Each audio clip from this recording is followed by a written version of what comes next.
আসসালামু আলাইকুম রাহমাতুল্লাহি ওয়া বারাকাতুহু। ভাই আমাদের গ্রামের ছোট্ট একটা মসজিদ, আমি মসজিদের ভিডিও দেখে যতই বানাইছে ইনশাআল্লাহ ভালো পরিমাণ ভিউজ হয়েছে, কিন্তু দেখে আপনাদের লাইক কমেন্ট শেয়ার না করার কারণে ভিউজ দেখছে যে 400-500 ভিউজ এসে ওই পর্যন্ত থামিয়ে গেছে।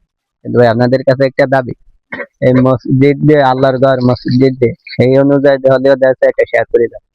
আপনার একটা শেয়ারের মাধ্যমে হয়তো দেখছে এমন একজন ব্যক্তির কাছে গেল যে সেই ব্যক্তিতে দেখা যাচ্ছে যে মসজিদে কিছু অনুদান করলো, অনুদান করার কারণে দেখা যাচ্ছে যে ওই ব্যক্তি আপনার একটা শেয়ারের মাধ্যমে ওই ব্যক্তির কাছে গেছে, সেই মসজিদে অনুদান করছে, তার একটা অংশ কিন্তু অবশ্যই আল্লাহ রাব্বুল আলামিন এটা সওয়াবের অংশ আপনার আমলনামায় দান করবে ইনশাআল্লাহ। এখানে আমরা মুসলমান, আমরা ভাই দেখা আল্লাহর খাতায় আল্লাহর ঘর মসজিদের খাতারে একটা শেয়ার করে দেবেন। আরেকটা কথা হলো এই মসজিদের কাজ এখন থেকে শুরু করি, যতদিন পর্যন্ত সম্পূর্ণ না হবে এতদিন পর্যন্ত ইনশাআল্লাহ আমার চেষ্টা আমি করে দেবো। বাদ বাকি আল্লাহর ঘর আল্লাহ ব্যবস্থা করে দেবে ইনশাআল্লাহ।